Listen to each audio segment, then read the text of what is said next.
Le passage de la socialité à l'équinoxialité, ou l'inverse, c'est une prise de conscience, quelque chose qui ne va pas. De toute façon, toutes les phases ont un point faible, de toute manière. Et c'est ce point faible qui va expliquer qu'on va basculer dans l'autre sens. C'est un petit peu comme le yin et le yang, où il y a toujours un point qui appartient à l'autre groupe. Bon, alors, en phase équinoxiale, on se rend compte que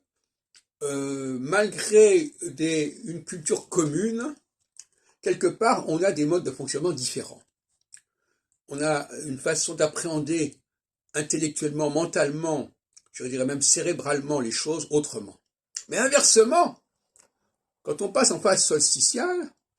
on se dit que, au fond, c'est vrai, c'est pas mal d'être avec des gens qui nous ressemblent, mais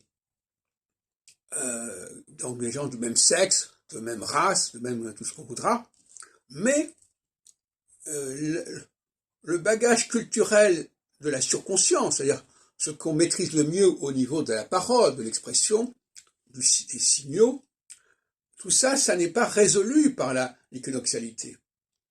Par exemple, des femmes peuvent s'entendre quelque part, mais si elles ne viennent pas du même milieu, de la même culture, de la même langue, il y a un moment donné où elles vont plus pouvoir communiquer correctement, elles vont se dire qu'il y a un appauvrissement et un dépérissement de la communication, parce qu'il va y avoir un décalage au niveau de la surconscience, même s'il y a une entente au niveau de la subconscience. Et inversement, même s'il y a une entente au niveau de la subconscience, même de la surconscience, à partir du moment où